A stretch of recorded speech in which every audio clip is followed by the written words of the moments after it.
পায়খানা মোটা হলে নরম করার উপায়। পায়খানা মোটা হলে কিন্তু আপনার অনেক রকম সমস্যা দেখা দিতে পারে। আজকে একটা উপায় বলবো, বাড়িতে বসে শুধু একটা উপায় যেটা সবাই করতে পারবে, এবং এই উপায়টা করলেই আপনার মোটা পায়খানা বা কষা পায়খানা নরম হয়ে যাবে, এরপরে আর মোটা পায়খানা হবে না। এবার মোটা পায়খানা যদি হয় তাহলে কি কি সমস্যা আপনার হতে পারে সেটা আগে বলে দিই। যদি আপনার মোটা পায়খানা হয়, আপনার পায়খানার রাস্তা ছিঁড়ে যাবে, পায়খানা করতে কষ্ট হবে, পায়খানার রাস্তা দিয়ে রক্ত বেরোতে পারে, ঠিক আছে। তো এই ধরনের সমস্যা হবে, এর ফলে আপনার অর্শ রোগও হতে পারে এবং আপনাকে ভবিষ্যতে অপারেশনের রাস্তায় যেতে হতে পারে। তো এই মোটা পায়খানা হলে এটাকে কিন্তু একদম গভীরভাবে নেওয়া উচিত, এটাই হাওয়ায় উড়িয়ে দেওয়া উচিত না। যদি মোটা পায়খানা হয় এখনই সতর্ক হয়ে যান, নাহলে ভবিষ্যতে লেখা আছে আপনার অর্শ এবং পরে অপারেশন, এটা আপনার হতেই হবে, বাধ্যতা। তো সর্বপ্রথম আমার যদি মোটা পায়খানা হয়ে থাকে সেটাকে নরম করার উপায়। অনেকের দেখবেন অর্শ রোগের মূল কারণ হচ্ছে মোটা পায়খানা। মোটা পায়খানা হচ্ছে মলদ্বার ছিঁড়ে যাচ্ছে, ছিঁড়ে যাওয়ার ফলে রক্ত বেরোচ্ছে। বারংবার এই জিনিসটা যদি হয়, আপনার যদি একবার হয় তখনই যদি আপনি সমাধান করে ফেলেন তাহলে অর্শ রোগ আসবে না।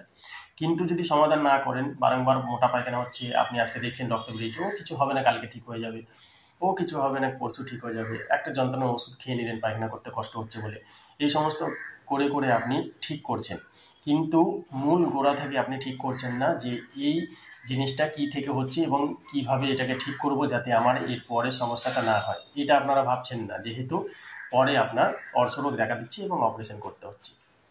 তো মোটা পায়খানা হলে আপনার একটা জিনিস করা উচিত। দেখুন, কিছুদিন আগে আমারও হয়েছিল, ঠিক আছে। মোটা পায়খানা কখন হয়? নাম্বার ওয়ান একটা কারণ হচ্ছে যে যদি আপনার অপারেশন হয়ে থাকে তখন কিন্তু আপনার 2-3 দিন খাওয়া বন্ধ থাকে, ঠিক আছে, অপারেশনের ফলে।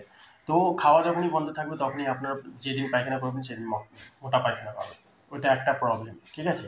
নেক্সট প্রবলেম হচ্ছে জল কম খাওয়া, ফাইবার জাতীয় মানে যে ফলগুলো, সবজি হোক, যেটাই হোক, ফাইবার জাতীয় খাদ্য আপনি কম খাচ্ছেন, যেহেতু আপনার মোটা পায়খানা হওয়ার সমস্যা দেখা দিয়েছে।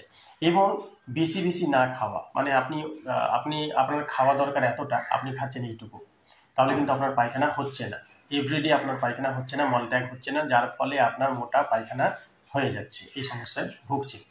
তো আপনাকে কী করতে হবে, সর্বপ্রথম বলে দিই, কিছু টিপস আমি দিচ্ছি, সেইগুলো মনে রাখবেন, ব্যাস, আর কিচ্ছু করতে হবে না। এবং একটা মলম আছে, যদি আপনার পায়খানা রাস্তা ছিঁড়ে যায় সেটা লাগাবেন, সেই মলমটা আমি আগের ভিডিওতে বলে দিয়েছি, আপনি দেখে নেবেন। তো আপনাকে ফাইবার জাতীয় খাবার খেতে হবে। সর্বপ্রথম বলে দিই, দেখুন, সবাই কিন্তু সব কিছু খেতে পারে না, তো আমি একটা নর্মাল জিনিস বলছি।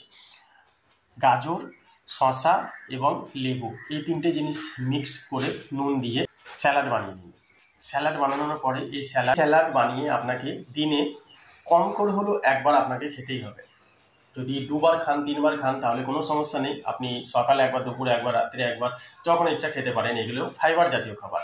এই জিনিসটা করলেই আপনার কিন্তু মোটা পায়খানা পাতলা হয়ে যাবে। এর বাইরেও কিন্তু অনেক উপায় আছে, যেরকম আপনাকে ফাইবার জাতীয় অনেক ফল, কলা, এই সমস্ত কিছু খেতে হবে, ফল জাতীয়, সবজি জাতীয়, এই সমস্ত কিছু খেতে হবে এবং খাবারটা চিবিয়ে চিবিয়ে খেতে হবে। অনেকে মোটা পায়খানা হলে, পাতলা পায়খানা বা মোটা পায়খানা হলে বা পায়খানা রাস্তা ছিঁড়ে গেলে সেটাকে পাতলা করার জন্য, সেটাকে ঠিক করার জন্য খাওয়া দাওয়া কমিয়ে দেয়। খাওয়া দাওয়া কমালে হবে না, মেন সমস্যা আপনার পায়খানাটাকে, মোটাটাকে সরু করার উপায় খুঁজতে হবে। ফাইবার জাতীয় খাবার খেয়ে আপনার পায়খানাটাকে ঢিলা করতে হবে, কষাটাকে নরম করতে হবে, তাহলে কিন্তু আপনার সমস্যা থেকে সমাধান পেয়ে যাবেন। এবং যদি আপনার পায়খানা রাস্তা ছিঁড়ে যায় তাহলে তো আগেই বললাম মলমটা লাগিয়ে নিতে পারবেন, সেই মলমটা আমি আগের ভিডিওতে বলে দিয়েছি, সেটা গিয়ে দেখে নিতে পারেন। তো এই সমস্যার সমাধান কিন্তু একটাই, আপনাকে ফাইবার জাতীয় খাবার খেতে হবে, জল বেশি করে খেতে হবে, মাছ মাংস একটু কমালে ভালো হয়। তো একদিনেই ঠিক হয়ে যাবে শুধু এই স্যালাডটা খেলে।